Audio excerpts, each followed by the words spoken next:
Juan capítulo 11, versículo 45.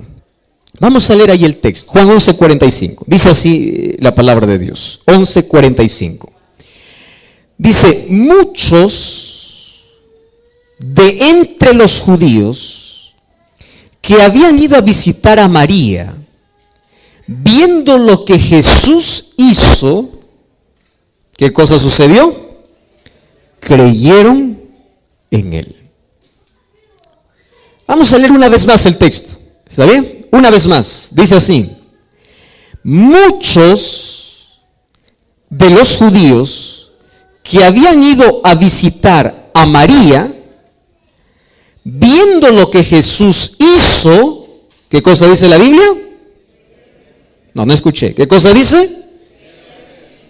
Muy bien. La pregunta es, ¿por qué no todos?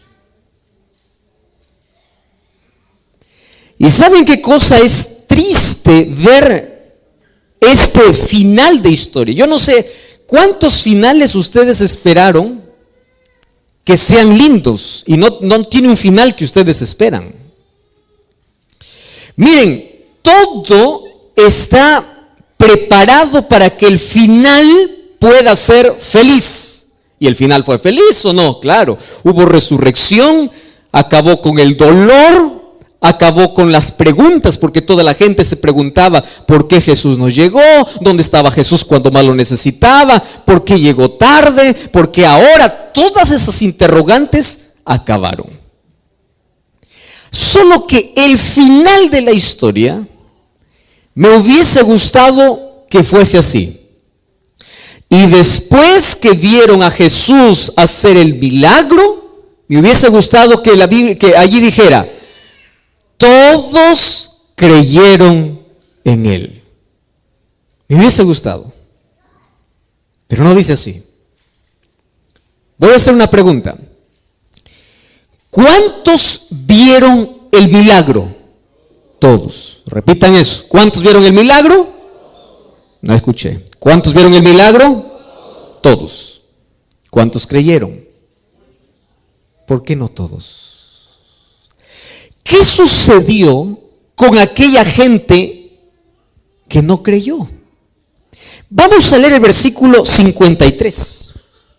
Versículo 53. Dice así: desde aquel día resolvieron o decidieron matarlo.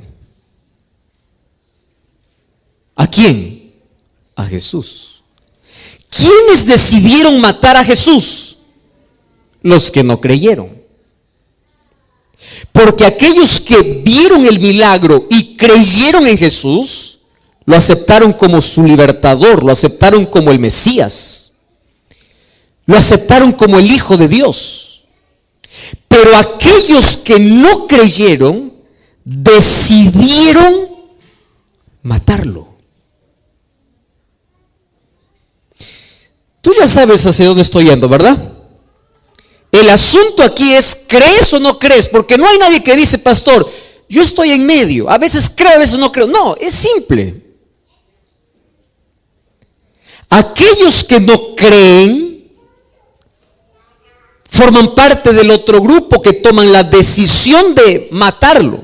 Claro, hoy voy a hablar de otras expresiones, pero en la historia bíblica el grupo estaba dividido.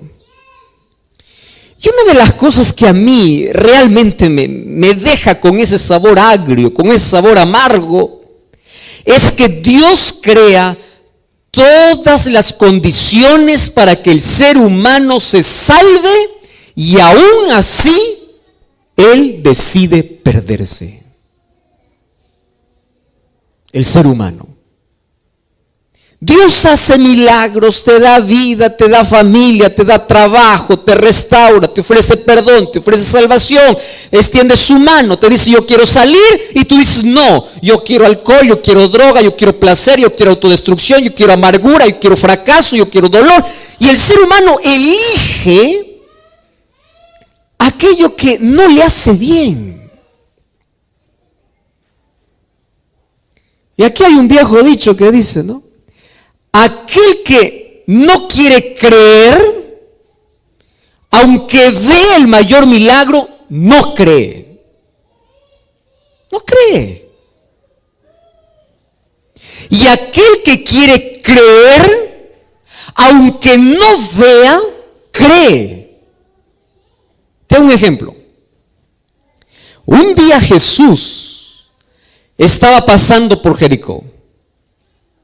Y dice la Biblia que había 2 ciegos que le dijeron: Señor, Hijo de David, ten misericordia. Ojo, 2 ciegos reconocían a Jesús como el Mesías.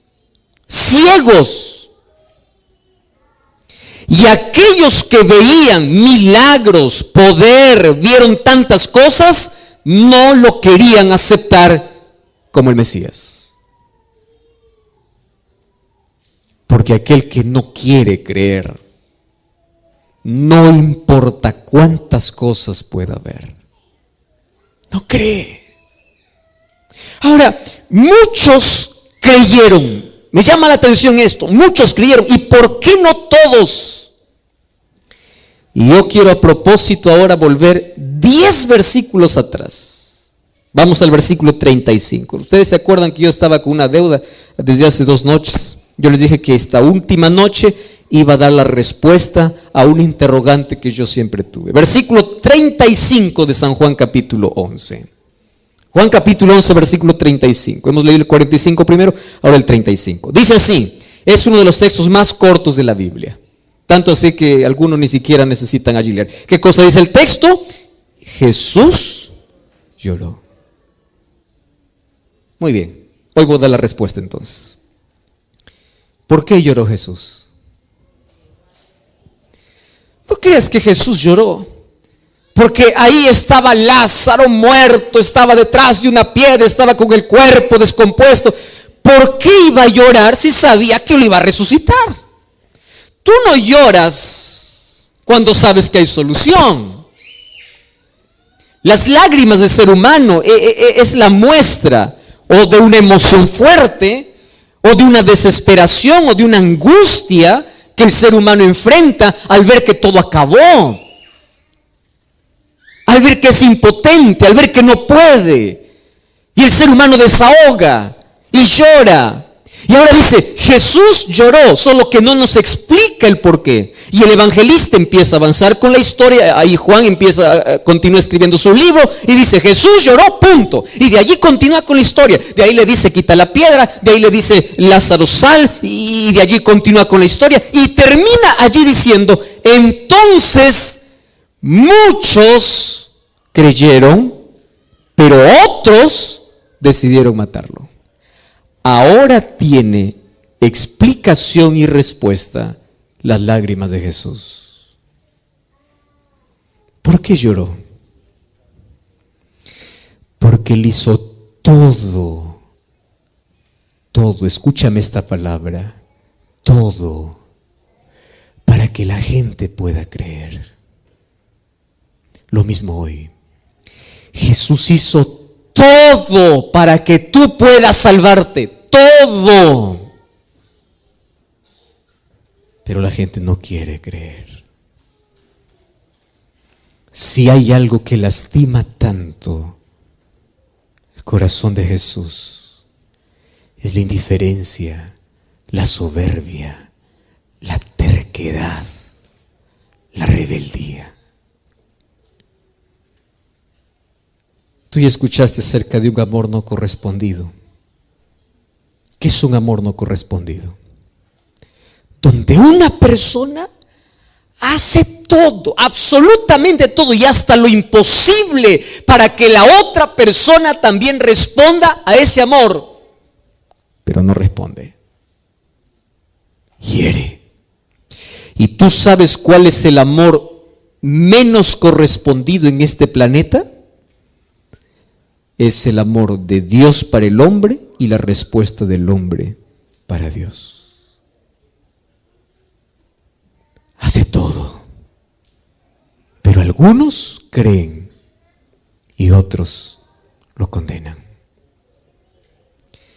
La pregunta es, ¿qué hace que una persona crea y otro le condene? ¿Qué hace que pueda existir esos dos grupos? La respuesta es obvia. Hoy voy a hablar acerca de cómo algunas personas tienen el corazón endurecido. Y cuando yo hablo de corazón, no estoy hablando de aquel órgano que late y que bombea sangre, no.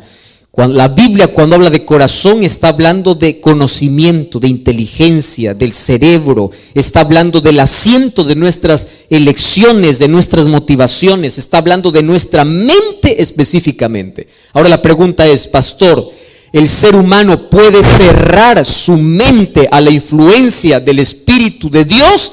Puede. Y cuando la mente se cierra el ser humano y no da lugar, por más que Jesús llame, por más que levante la voz, por más que haga milagros, por más que haga lo que haga, el corazón se endureció.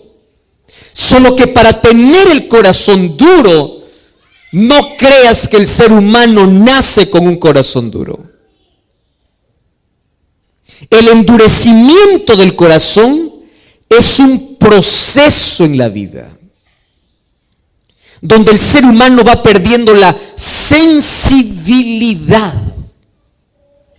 Vamos a imaginar que un día va para el campo para ayudar a la familia y el padre le da un machete, ¿no? El instrumento para cortar, o le da una pala, una palana para poder trabajar en el campo. Cuando él agarra ese machete o agarra esa pala, va para trabajar. Cuando empieza a trabajar unos 10 minutos, en la mano va a ocurrir algo. Primero va a causar dolor, porque la mano, ¿qué cosa es? Sensible. Y cuando él continúa trabajando, aquí en la mano va a surgir una ampolla. Y si él continúa trabajando, esa ampolla va a reventar. Y cuando la ampolla revienta, nace detrás una piel más dura. ¿Cómo se llama esa piel? Callo. Y cuando la mano tiene callo, tú puedes trabajar todo el día con el machete y la pala y la mano ya no siente más. Porque se acostumbró. Le dolió al comienzo. Pero fue un proceso donde a pesar del dolor continuó insistiendo con la pala. Es solamente una ilustración. En la vida del ser humano es así. Cuando yo me reúno, por ejemplo, con unos muchachos de 8, 9, 10, 11, 12 años. Yo ya hice algunas campañas para menores hace algún tiempo. Me encanta hablar también para niños y contar las historias. Cuando tú cuentas una historia a un niño de 8, 9, 10, 11, 12 años, él se concentra en la historia y tú empiezas a dibujar en su mente. Y finalmente le dices que Jesús le ama. Y cuando tú haces un llamado y dicen, ¿cuántos quieren aceptar a Jesús? Todos los niños levantan la mano. Y si tú preguntas a los niños, ¿ustedes quieren entregar su vida? Quiero. ¿Ustedes quieren bautizarse? Quiero. Todo quiere. Todo lo que tenga que ver con Dios quiere. Pero anda un grupo de 25, 30, 40, 50 años.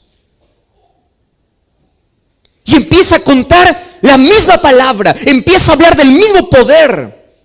Empieza a hablarle del mismo Dios y empiezas a trabajar en su razón, en su mente, y el Espíritu Santo está trabajando. Entonces pregunta, ¿cuántos quieren aceptar a Jesús? La mayoría va a levantar la mano. ¿Y cuántos quieren seguir a Jesús? Va a bajar. ¿Y cuántos quieren ser bautizados? Va a bajar. ¿Por qué? ¿Qué hace que en la vida podamos perder la sensibilidad? ¿Qué hace? Hay algunos que pueden decir así, pastor, insensibles pueden ser aquellos que han navegado en las aguas oscuras de la vida. Insensible es un homicida, insensible es un violador, insensible es un ladrón, insensible es una persona que se hundió en el pecado. Te digo una cosa, no, te has equivocado si piensas que los más insensibles están afuera en el mundo perdidos. No. Un día un hombre soberbio, Un hombre homicida, que sus manos estaban manchadas de sangre porque perseguía al pueblo de Dios, se encontró con Jesús y le siguió. Cambió su nombre, cambió su historia, cambió su vida. De perseguidor pasó a ser el mayor predicador. El nombre de este era Saulo, que fue para Pablo. ¿Por qué? Porque tu pasado no condiciona para que tengas un corazón duro. Tu pasado no condiciona. Un día 2 ladrones estaban al lado de Jesús, cerca de Jesús. ¿Cuál la distancia que había entre su cruz y la cruz de Cristo? No era más de 3 metros. Tan cerca de Jesús. Los dos tenían la misma historia, los dos tenían el mismo pasado, los dos habían robado, los dos eran ladrones, los dos estaban condenados, pero uno reconoce a Jesús. Uno. Entonces, no es el pecado que cometes en la vida, o no es la profundidad en la vida al cual hayas caído que hace que tu corazón sea duro. No. Conozco gente que tiene un pasado terrible. Personas que ya hicieron cosas innombrables en la vida. Que Dios los puede transformar, Dios los puede restaurar. Porque cuando ven la presencia de Dios, la majestuosidad, la gloria de Dios, ellos se rinden ante Dios. Entonces, pastor, ¿quiénes son los duros? Ahora sí te voy a hablar algo un poquito fuerte.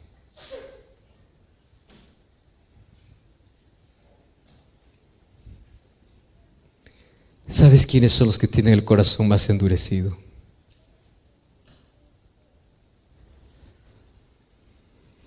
Aquellos que parecen más buenos en esta vida. Incluso aquellos que van a la iglesia. ¿Tú sabes quiénes eran los judíos? Conocían de Dios, practicaban ritos, se apegaban a la ley, pensando que la ley los podría salvar. Y claro, nosotros sabemos cuál es el plan que tiene la ley. La ley nos salva, pero cumple una función en la experiencia humana. El resultado de nuestro amor a Dios es guardar su ley. Nosotros no guardamos la ley de Dios para salvarnos, sino guardamos la ley de Dios porque somos salvos por Él. Porque el resultado de la gracia transformadora de Dios en tu vida es la obediencia natural. Pero los judíos fueron al otro extremo. Se aferraron a la ley y despreciaron a Cristo. Y ellos tenían el corazón endurecido a tal punto que desde ese día que vieron el milagro de Jesús, decidieron matarlo. Mira, tener el corazón duro no es una cuestión de una persona que tiene un carácter fuerte, una persona que hizo cosas malas en la vida. No, el corazón duro es un proceso. Y aquí voy con la primera característica de aquel que tiene el corazón duro. Escúchame con atención. Corazón duro es aquel que está familiarizado con la voz de Dios, pero no obedece la voz de Dios. Voy a repetir esto. ¿Está bien? ¿Quién es aquel que tiene el corazón duro? En primer lugar, es aquel que está familiarizado con la voz de Dios, pero no obedece la voz de Dios. Y yo aquí estoy hablando para alguien que conoce tanto de Dios, creció en un hogar cristiano, su familia es cristiana, conoce de la Biblia, para una persona que tiene todos los principios en la mente, para una persona que tiene conciencia de Dios, para una persona que conoce tanto para salvarse, pero no se rinde. Y sabes que esa persona puede llegar a endurecer su corazón. ¿Sabes por qué? Porque pierde la sensibilidad. La primera vez que escucha dice: pastor, me encanta, quiero entregar mi vida a Dios, pero todavía no, la próxima vez, ahora no, después, y va jugando con la voz de Dios, hasta que un día escucha lo mismo, el Espíritu Santo sigue trabajando, pero ya no siente más. ¿Quieres para hacerte un ejemplo? Vamos a la Biblia. Éxodo. Queridos, vamos a Éxodo capítulo 10. Sabes que el libro de Éxodo habla sobre la historia de un hombre que endureció su corazón. Y ahora te voy a explicar por qué a veces la Biblia o aquí en el libro de Éxodo dice que Dios endureció el corazón. ¿Fue Dios que endureció o fue Él que se endureció? Vamos a Éxodo capítulo 10. Mira, ven. Cuenta la historia de uno de los gobernantes de aquel imperio que oprimió al pueblo de Israel o al pueblo de Dios, fue Faraón. Tú conoces toda la historia, su rebeldía y todo. Pero me llama la atención 3 versículos. Éxodo 10, versículo 3. Mira lo que dice la Biblia. Éxodo 10, 3. Presentándose Moisés y Aarón delante de Faraón, le dijeron, escúchame lo que dice la Biblia. Así dice el Señor. ¿Qué cosa le dice el Señor? ¿Hasta cuándo? ¿Comprendes esta pregunta? ¿Hasta cuándo vas a rechazar de humillarte delante de Dios? Deja ir a mi pueblo para que me sirva. Pregunto, ¿Faraón escuchaba la voz de Dios? Escuchaba. Moisés y Aarón iban en el nombre de Dios. Y aquí Dios mismo le dice a Faraón, Faraón, dime, ¿hasta cuándo? Ya, vamos ahí, vamos un poquito más adelante. Versículo 16. Miren lo que dice. Entonces se apresuró Faraón en llamar a Moisés y a Aarón y les dijo, pequé contra el Señor vuestro Dios y contra vosotros. ¿Qué les parece este texto? Es lindo como para decir un amén, ¿verdad? Finalmente uno dice, amén, finalmente el faraón se arrepintió. Él está reconociendo que ha pecado contra Dios. Y viene el versículo 17. Ahora pues yo les pido que me perdonen por mi pecado esta vez y que ustedes oren al Señor vuestro Dios y quite de mí esta plaga. ¿No les parece un reconocimiento interesante? Sí, ¿verdad?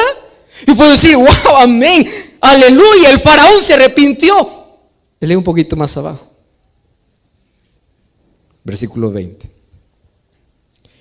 Y el Señor endureció el corazón de Faraón y no dejó ir a los hijos de Israel. Pastor, pero aquí dice que Dios lo hizo. Préstame atención acá. Esta es una de las discusiones para muchas personas. Dice, Dios lo endureció. No, espera un momento acá. El amor de Dios, la misericordia de Dios, la gracia de Dios, los milagros de Dios funcionan así. Voy a tomar la misma historia que hemos leído de Lázaro.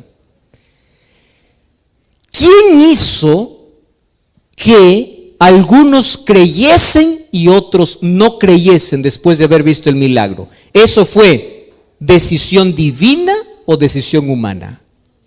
Humana. Porque Dios te dio libertad. Ahora, ¿por qué dice aquí Dios endureció el corazón? Vamos a ir por partes. El amor de Dios es como el fuego o es como el sol. Voy a tomar las dos ilustraciones. Cuando tú colocas fuego y colocas una olla de agua hirviendo y tú colocas allí una papa, escúchame aquí con atención, colocas una papa a una olla de agua hirviendo, dentro de 5 a 10 minutos, ¿cómo está la papa? Blanda. ¿Cómo entró? Duro. ¿Cómo salió? ¿Qué hizo? ¿Quién hizo eso? El fuego. Si tú traes un huevo frágil, ¿verdad? Colocas al mismo fuego donde la papa se deshizo, ¿qué sucede con el huevo? Se endurece. Pero tú puedes decir, es el mismo fuego. Es el mismo fuego. El sol puede derretir la cera, o puede endurecer la arcilla. Y en el ser humano es así. El mismo milagro a algunos les puede endurecer y a otros hacer creer, pero no es un asunto de Dios, es asunto de elección humana.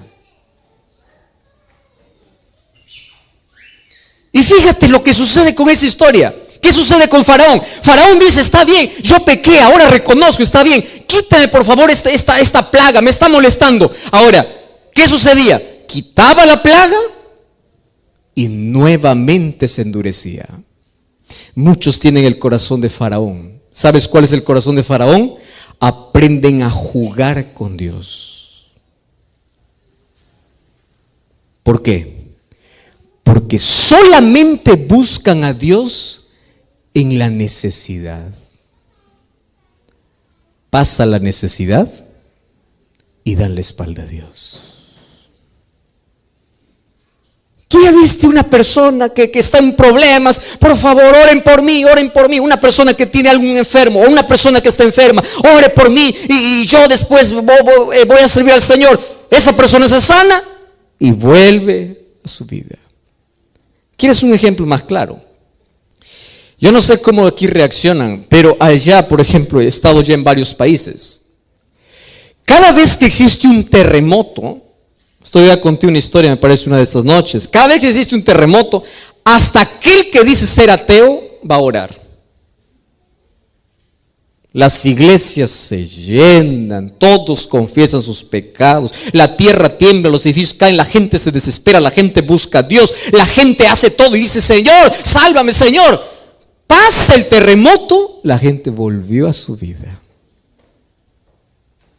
¿Viste eso o no? ¿Quién sabe? Puede estar alguien aquí, ¿verdad? Y en un momento de emergencia, Señor, sálvame. Dios te salvó nuevamente. Tu corazón se endurece. Entonces, llega un momento en que tanto juegas con Dios, que tu corazón se va endureciendo. Dios no mandó 10 plagas para Faraón. Dios mandó 10 oportunidades para que Faraón se pueda rendir, pero no se rindió. Porque el peor error que puedes cometer en la vida es familiarizarte tanto con la voz de Dios, pero no obedecerlo. ¿Y sabes qué cosa dice el libro de Job, capítulo 9, versículo 4? Dice así: Él es poderoso de corazón y Él es sabio. ¿Quién se endureció contra Dios y le fue bien? ¿Quién? Entonces, ayúdeme a recordar, ¿cuál es la primera razón por la cual el corazón humano se endurece? Cuando escucha la voz de Dios, pero no obedece. Repitan conmigo. ¿Cuándo el ser humano su corazón endurece? Cuando escuchan la voz de Dios, pero no obedece. Y cada vez te distancias más. Y Dios te sigue llamando, pero tu corazón está más cerrado. Vamos a una segunda. La Biblia habla de un hombre que se perdió estando tan cerca de Jesús. Incluso formó parte de los discípulos de Jesús. El nombre de este apóstol o de este discípulo fue Judas. Hablar de Judas es hablar de un hombre tan extraordinario. Ustedes saben que de los 12 discípulos que Jesús tenía, el hombre más brillante, más educado, el hombre más, podríamos llamar con mejor coeficiente intelectual, el de mejor reputación, tanto así que los discípulos depositaron su confianza para hacerlo tesorero. Los ojos de todos los discípulos cuando hablaban de una persona brillante entre el grupo, era Judas. Si alguien decía, los discípulos de Jesús son una tira de ignorantes, alguien decía, cállate porque ahí está Judas. Judas, educado, inteligente, brillante, una persona que tenía tanto futuro, que si se hubiese colocado en las manos de Dios, él hubiese sido un apóstol grande, un apóstol de influencia, hubiese llevado quizá allí junto a Pablo el evangelio para todo el mundo de su época. Sin embargo, él caminó con Jesús, vio milagros, vio allí los panes multiplicarse, vio a la hija de Jairo resucitar, vio el milagro de Jesús frente a la tumba de Lázaro, vio a los ciegos abrir los ojos, vio a los cojos caminar, vio tantas cosas que Jesús hacía y terminó perdido. ¿Por qué? Vio tanto. Es como decir a alguien que viene aquí años para la iglesia, cantadora, es líder, predica, hace todo y termina perdido. ¿Cómo se perdió? Ah, no, pastor, es que Judas tenía un problema de carácter, tenía un problema de ambición. ¿Tú crees que Juan no era ambicioso? ¿Tú crees que Pedro no era ambicioso? ¿Tú te acuerdas que un día la madre de 2 discípulos de Jesús se acercaron para Jesús a decirle: cuando tú empieces a gobernar, quiero que a mis hijos los coloques, uno a tu derecha y otro a tu izquierda? Demostraba la intención que había en el corazón. Ahora, tú ves la vida de Pedro, un hombre del cual ya se habló mucho, ¿verdad? Cuando fue para la presencia de Jesús era el que más interrumpía, el que más hablaba. No era solamente el que más hablaba, a veces hacía quedar mal. Era un hombre que no tenía control, no tenía dominio. ¿Tú crees que los discípulos de Jesús eran perfectos y Judas se perdió por imperfecto? No, todos eran imperfectos. Todos eran orgullosos, todos eran egoístas, todos eran ambiciosos. La pregunta es, si todos eran orgullosos, egoístas y ambiciosos, ¿por qué uno se perdió? Corazón. No te olvides esa palabra, corazón.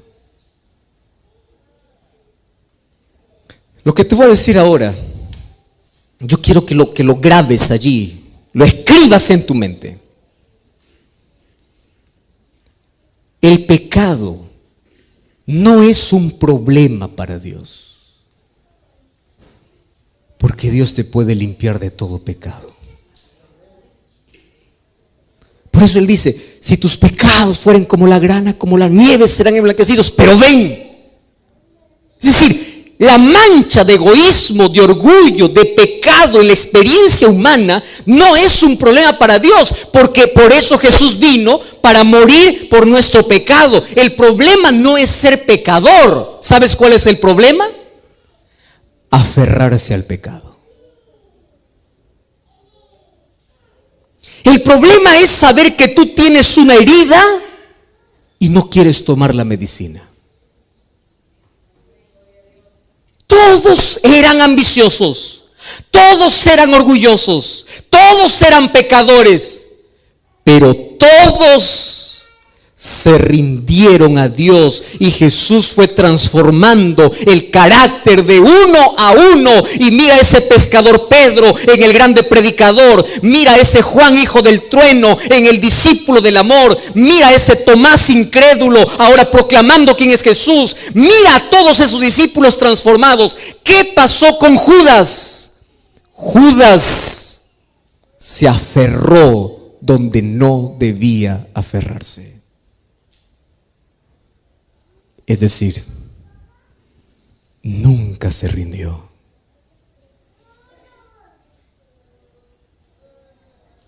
Queridos amigos, yo estoy hablando aquí esta noche para alguien que ya asistió a muchas campañas de evangelismo, para alguien que conoce de Jesús, para alguien que ya está estudiando la Biblia, para alguien que sabe que es la mejor decisión que debe tomar en la vida. Estoy hablando para ti, que decidiste dejar el seno del Padre por andar allí en la inmundicia del mundo y hoy descubres que no eres feliz allá, pero te da miedo regresar, porque te da miedo que los hermanos de la iglesia te miren indiferente, te da miedo que Jesús no perdone tus pecados.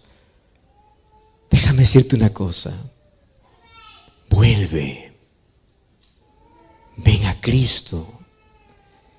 El problema para Dios no es tu pasado, porque Él puede arrancar las páginas más oscuras de tu vida. El problema no es que tu vida esté destruida por el pecado, porque Dios lo puede construir para su reino. El problema es que tú no quieras, es que tú no sueltes aquello que tienes que soltar, es que tú no decidas hoy volver. Es que escuches tanto la voz de Dios, te acostumbres a escuchar y a escuchar tantos llamados, pero no estás dispuesto a ir y a rendirte delante de Dios. Ese es el problema. ¿Cómo se endurece el corazón? La segunda razón es cuando tú te aferras donde no tienes que aferrarte. No te aferres al pecado, aférrate a Cristo. Él puede transformar tu historia, Él puede cambiar tu vida.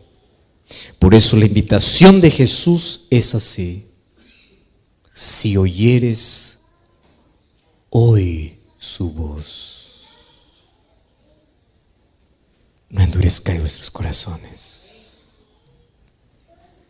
¿Tú sabes por qué en la Biblia no existe mañana?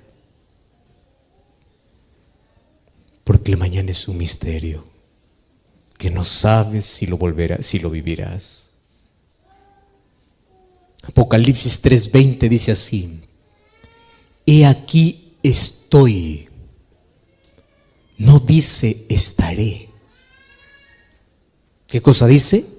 Estoy. Porque la salvación en la Biblia es un llamado urgente y presente. Esta noche tengo una pregunta para ti.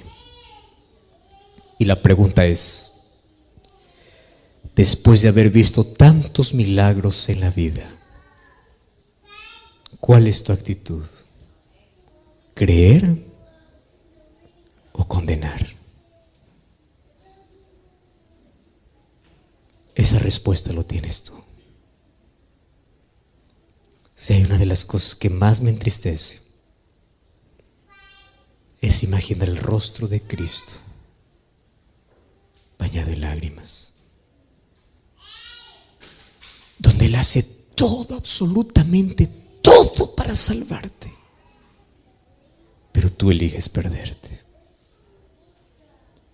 Si tú eres padre, vas a comprender por lo menos un poquito qué significa llorarle a un hijo para que cambie y él no cambia.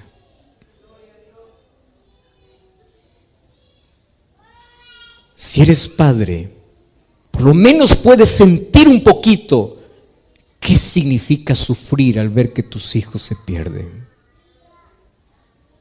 Pero es el mismo dolor que Dios siente por ti. Despreciamos la salvación por correr tras la destrucción. Elegimos no creer y terminamos condenando a Cristo. Por eso Juan 11:35 dice: Jesús lloró.